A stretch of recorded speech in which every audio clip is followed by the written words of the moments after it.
Chapter 54. Ellie. Mom and Dad have decided I need to find a summer job so I could develop some responsibility. In the past, they've always wanted me to keep my summers free for all those enrichment-type camps they send me to. And of course, during the school year, they've always said school is your job. Actually, I did really want to work this summer.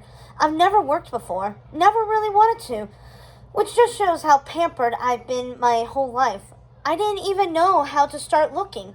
I asked Dad for some tips on where to apply, and he suggested that our club would be a good place to start. He said the club has a summer recreation program where they would probably be needing people to play games with kids and read to them. Dad gave me the name of somebody to call. He also said to wait until he had called the club before I did. When I did call, the man I talked to acted as if he knew I was going to call and told me to come on in for an interview. I was really nervous about my first job interview, but the questions were more along the line of whether I would need to take much time off during the summer for family vacations. I think Dad must have arranged for me to get the job before I even called. The pay is really good, from what Mia and Camilla told me. Any job that pays $3 more per hour than minimum wage like this one does is fantastic, they said. At first, I was really excited about getting the job, but then the more I thought about it, probably the real reason why I got the job was because my family belongs to the club, and my dad knew the right person. I went in this past Saturday morning for some training and to get a taste of what I would be doing. Basically, my hours are 9 to 1, and I will spend my time as one of the assistants to the program director. I will be reading during story time, playing indoor games, and taking kids on nature walks around the grounds, where I will point out birds, tree species, and things like that. We'll also do what the program manager calls creek stomps, where we'll take scenes and capture minnows, crayfish, and these aquatic bugs and tell how they fit into the ecosystem.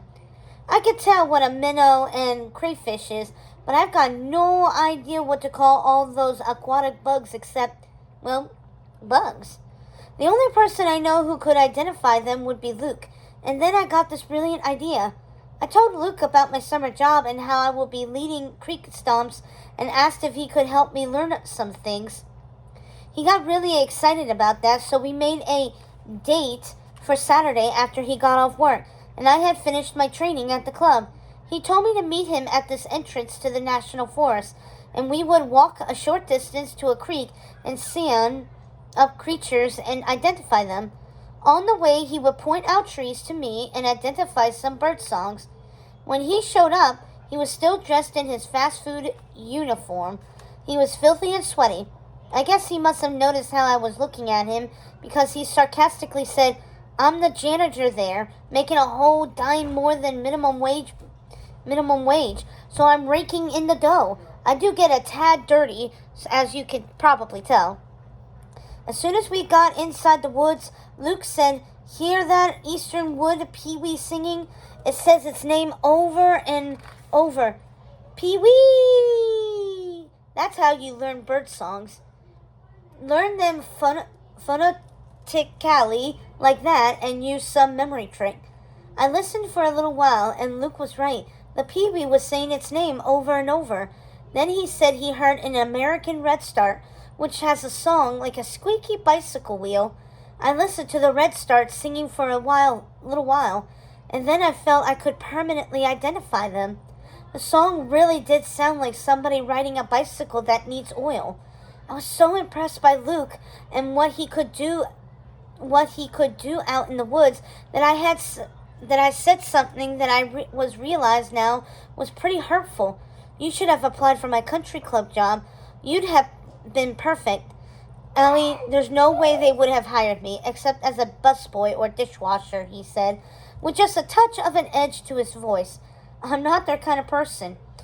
Who you know is more important than what you know." "I didn't mean," I stammered, and he interrupted me. "I know you didn't," he said. "I'm sorry I sort of snapped at you. I wouldn't hurt your feelings for all the world. Let's forget about it. I want to show you some black-nosed dace down at the creek. They're really easy to identify, and that country club creek is bound to be full of them." but I couldn't forget about it or forgive myself for what I said to him. He was right about what he said about the club not hiring him except for some menial job, even if he had applied. I got my job not because I was qualified for it, but because of who my parents are. And then another thought came to me. My parents would absolutely freak out if they knew I was alone with Luke out in the woods, especially Dad. Yet there was really no one I could have been safer with in the woods, or who would have known what to do if we came across a venomous snake or a bear or something. He would have protected me. He was right, too, about him never hurting my feelings for all the world. At that moment, I would have given anything in the world if he had taken my hand and held it while we walked down to the creek.